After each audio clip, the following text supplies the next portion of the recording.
What's up, y'all? It's your boy, Big Steve, back in the house again today. And today I'll be showing you guys my Summon Necromancer build on Diablo 4. And I've learned, if you're not playing the meta, you're a beta. I was pretty angry there a couple days ago at the game. It still has some mega flaws. But switching up to this comp, it definitely changed the way I play the game. I don't die as much because with this build, 80 to 90% of the time, you're inside Blood Mist. So if you're immune, you can't die. So I'm going to show you guys some gameplay footage. I'm going to go over the items, talents, and the Paragon board, and we'll go from there. So let's dive in.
I'm not ready yet.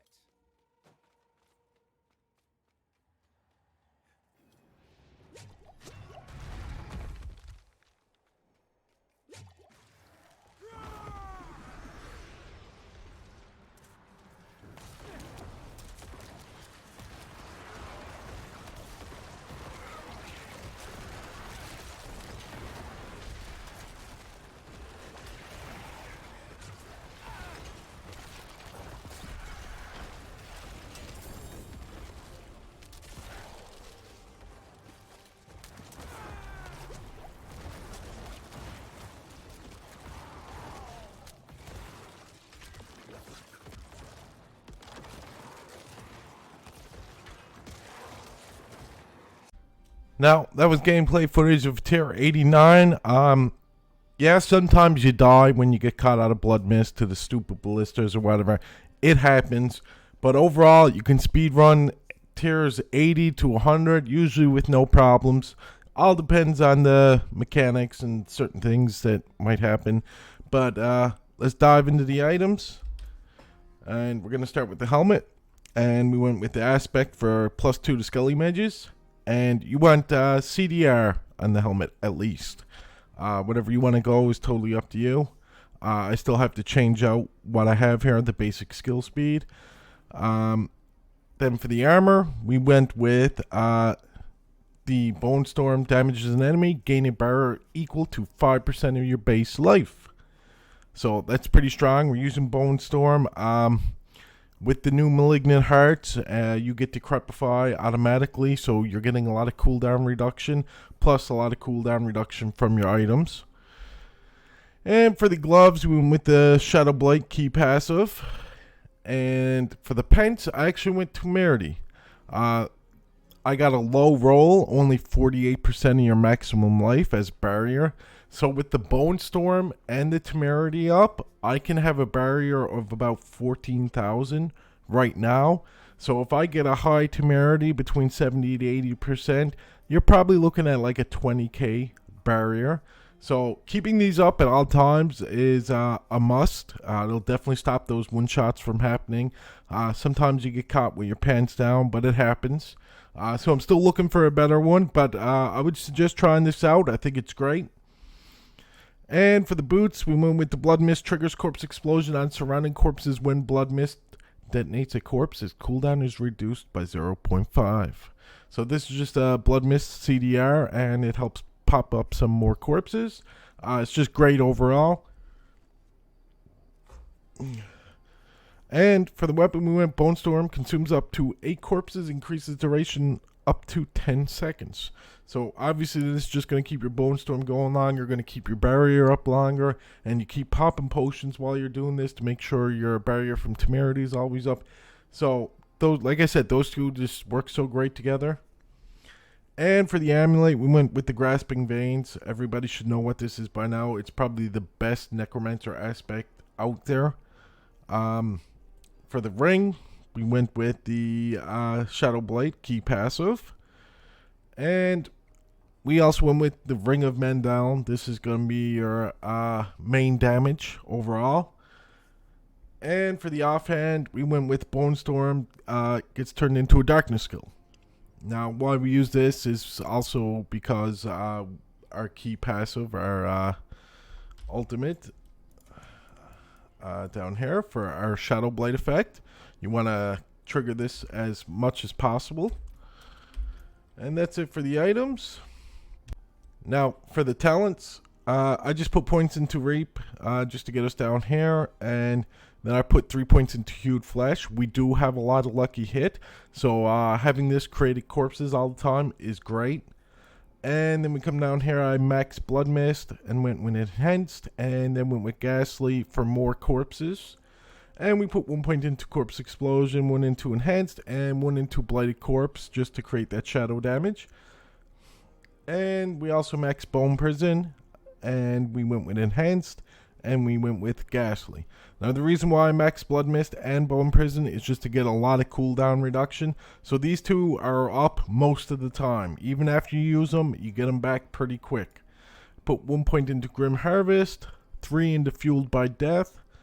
Then we come down here. I put 3 into Death's Embrace, just mainly for some damage reduction. And we put 1 point into Decrepify, 1 into Enhanced, and 1 into Abhorrent. Everybody knows this is like the best Necromancer talent. It gives you cooldown reduction on your lucky hit. And then we're going to come down here. We're going to put some points into Corpse Tendrils, 1 into Enhanced, and 1 to Plagued for some more vulnerability. And then we're going to put 1 point into Reaper's Pursuit, 3 into Gloom, 3 into Terror, and 3 into Crippling Darkness, just because we have a lot of lucky hit. So proccing this and stunning enemies for as long as possible just helps with some crowd control. I find this is great. And we put 3 into Necrotic Carpus, just because we are creating a lot of corpses, so you're also getting a lot of Fortify, which is always good to have. And then we come down here, put 1 point into Inspiring Leader, and then 3 into Death's Defense. Everybody knows this just keeps your minions alive, stops them from getting one-shot. It's a must-have using a minion build. Then we put 1 point into Bone Storm, 1 into Prime, and 1 into Supreme. These are just great overall. You're going to get some damage reduction. You're going to get some critical strike chance. And you're going to get the barrier from your aspects. And then we put 1 point into the Shadow Blight key passive. This is just going to be a major damage output when it do proc. And that's it for the talents. Now, for the Paragon board, I took these rare nodes on both sides for maximum life, and you're going to get max life and damage. Then I come up here, we went and we took Gravekeeper. So this is also going to enhance your rare nodes up here on each side. So you're also going to get % damage, armor, and intelligence. And also we're creating a lot of corpses, so you're going to deal 2% increased damage up to 12% for every corpse. This is huge because, like I said, you're always creating corpses. And then we're going to come up here and we are actually going to take Cult Leader. Now we're not going to bother with any part of this board because we're going to come over here. We're going to take Minion damage reduction. This is the main part right here. And then we're going to take Dead Razor because this is going to improve the damage reduction on our rare node.